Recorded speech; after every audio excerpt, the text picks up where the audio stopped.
আসসালামু আলাইকুম সকলকে। আমি মোহাম্মদ বিল্লাল হোসেন। আমার প্রফেশন মেরিনার। আমি বিদেশগামী জাহাজে চাকরি করি। তো এই বিদেশগামী জাহাজে চাকরিরত অবস্থায় আমাকে ৮ থেকে ৯ মাস জাহাজে অবস্থান করতে হয়।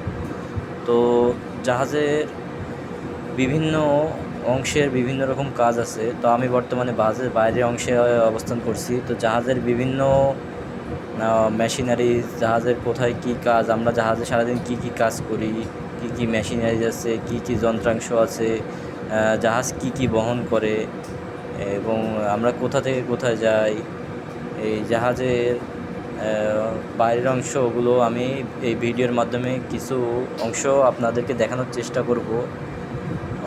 এইটাকে বলা হয় উইন্স। এই উইন্সের কাজ আপনাদেরকে পরবর্তীতে বোঝাবো। আপাতত এই এই অংশটির নাম উইন্স বলা হয়। এইটুকু আপনারা দেখে রাখেন। এবং এটা হচ্ছে জাহাজের স্টারবোর্ড সাইড বলে।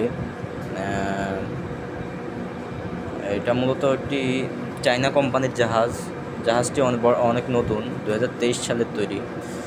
আর জাহাজে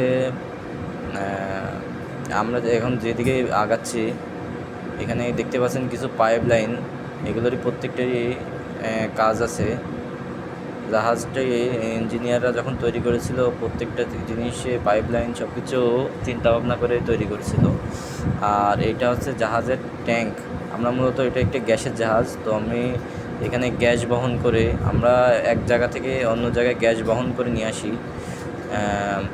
এবং বাংলাদেশের যে গ্যাসের চাহিদা, আমরা এই বাইরের দেশ থেকে গ্যাস নিয়ে এসে সেগুলো বিভিন্ন বাংলাদেশের গ্যাসের কোম্পানি আছে, তাদেরকে গ্যাসের প্লান্ট আছে, তাদের ওইখানে গ্যাসটি ডিসচার্জ করে দেশের গ্যাসের যে ভারসাম্যতা সেটি বজায় রাখার চেষ্টা করি। এটি জাহাজের আরেক সাইড, এটি হচ্ছে জাহাজের পোর্ট সাইড। আপনারা দেখতে পাচ্ছেন জাহাজের এই সাইডটিতেও ঠিক ওই অপোজিট সাইডের মতো একই রকম দেখতে। আজ